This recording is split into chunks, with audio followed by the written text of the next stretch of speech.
Assalamualaikum, we come back to our class, writing class. Now we continue our discussion. We still use the book of Effective Academic Writing 1. But now we come to the last discussion, and you can find in the page 19 of the book file.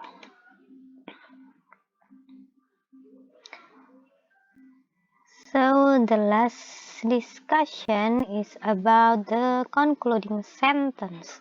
This is the last part, and then this is the closing part of a paragraph, and I think it will be so short explanation, but I hope that you can understand well.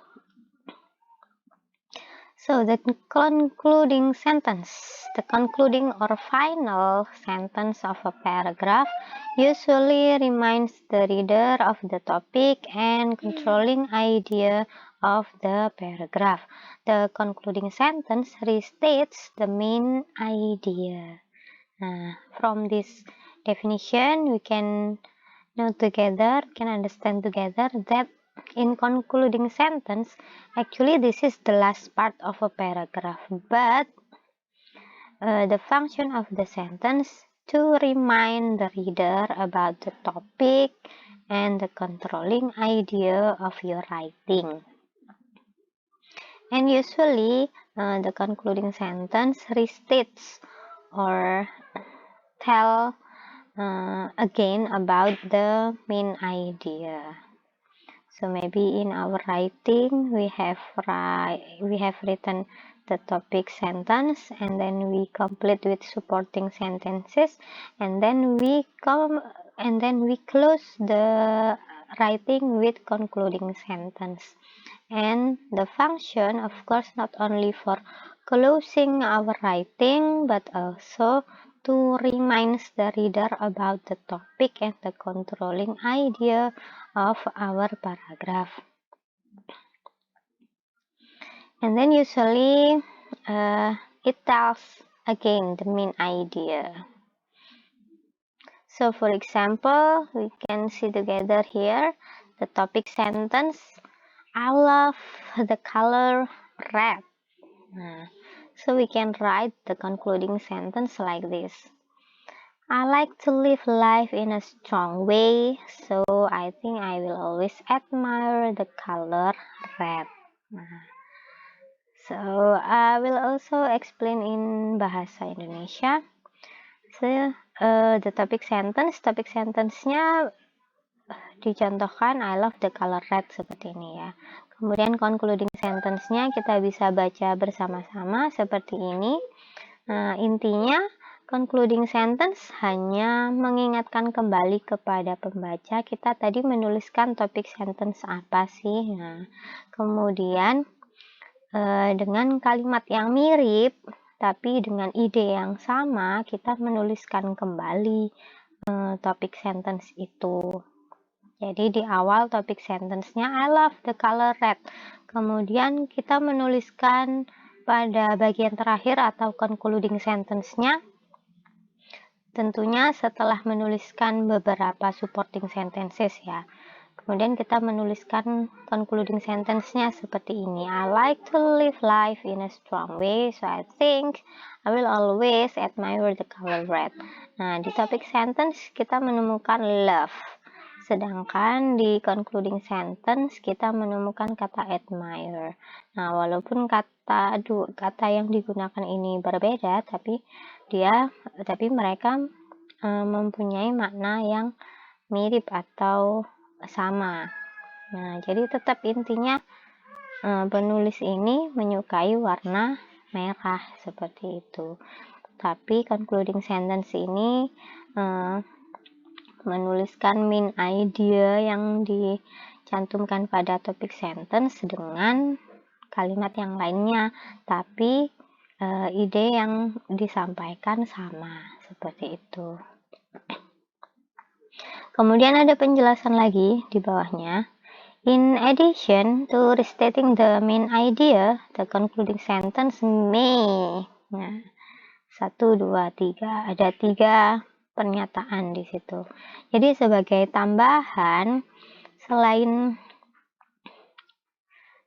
menuliskan kalimat yang mirip dengan topik sentence tapi dengan ide yang sama, biasanya untuk mengungkapkan main idea concluding sentence bisa kita gunakan dengan 3 cara ini. Yang pertama dengan cara warn the reader. Jadi disesuaikan dengan topiknya ya, tentu saja. Pertama, warn the reader. Maksudnya adalah memberi peringatan kepada pembaca. Ini contoh concluding sentence-nya bukan lagi tentang color red lagi ya. Jadi contoh concluding sentence-nya topik yang lainnya. Jadi yang pertama, kita bisa menuliskan concluding sentence dengan cara warn the reader atau memberi peringatan kepada pembaca. Contohnya, if you do not follow these steps, you may not get the grade that you want. Jadi mungkin ini topik sentence-nya membicarakan tentang cara-cara belajar yang disiplin gitu mungkin ya. Kemudian ditutuplah concluding sentence-nya dengan cara memberi peringatan kepada pembaca. If you do not follow these steps, you may not get the grade that you want. Kalau Anda tidak mengikuti step-step tersebut, Anda mungkin tidak mendapatkan nilai yang Anda inginkan. Seperti itu. Jadi ada warning-nya, ada peringatan kepada pembaca. Jadi seperti itu bisa dijadikan concluding sentence. Kemudian cara yang kedua yaitu dengan cara make a prediction atau membuat prediksi. Contohnya, ini sekali lagi contoh concluding sentence-nya topik yang lain lagi ya. The automotive industry will change and soon everyone will be driving pollution-free cars. Jadi mungkin topik sentence-nya tentang automotive industry, and then we can make prediction of course about the future ya.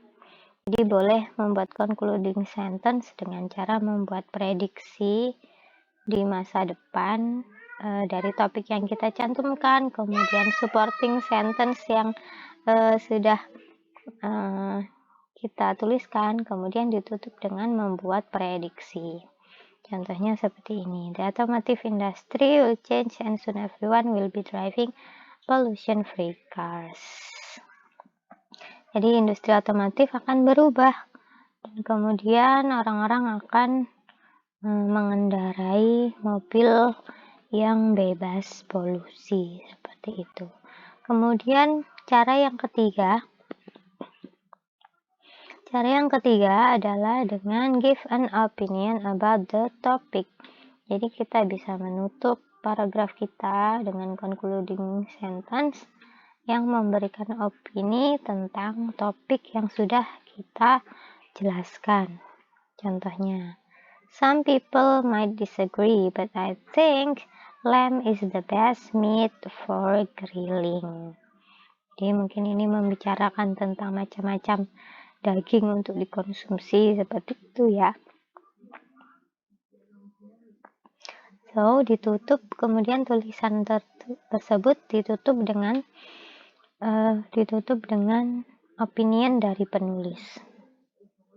Jadi contohnya seperti ini. Mungkin beberapa orang tidak setuju, tapi saya pikir daging lembu adalah daging yang terbaik untuk dipanggang gitu. Jadi ketika menuliskan concluding sentence, kita bisa menggunakan 3 cara selain yang pertama tadi dengan menggunakan kalimat yang mirip tapi dengan ide yang sama. Nah, ada 3 lagi cara untuk menuliskan concluding sentence. Yang pertama dengan cara memberikan peringatan kepada pembaca, kedua membuat prediksi, kemudian yang ketiga menuliskan opini tentang topik yang sudah kita tuliskan. Seperti itu. So, and then ada tambahan sedikit. Sometimes writers signal the concluding sentence by using the phrase in conclusion. Nah, ini contoh yang lain lagi ya. Ini frase atau kata yang bisa kita gunakan untuk menandakan kita sudah sampai ke concluding sentence loh gitu. Jadi kita bisa mengawali kalimat concluding sentence kita dengan cara in conclusion gitu. Contohnya seperti ini. In conclusion, learning a second language has many advantages. Seperti itu. Jadi biasanya sebelum menuliskan concluding sentence yang sudah dicontohkan di atas, nah bisa kita awali dengan kata in conclusion, kemudian concluding sentence-nya apa, silakan dituliskan seperti itu. So I think that's all, the last part of a paragraph that I can explain to you. So once again, in a paragraph, we have 3 parts. They are topic sentence, supporting sentences, and concluding sentence. Seperti itu ya. Jadi dalam paragraf itu topik sentence-nya ada 1, kemudian didukung beberapa supporting sentences, dan ditutup dengan 1 saja concluding sentence. Seperti itu. So, di bawahnya ada latihan yang bisa teman-teman kerjakan. Jadi, di tiap nomor, di bagian atas ada topik sentence-nya, kemudian A, B, C, D, silakan dipilih.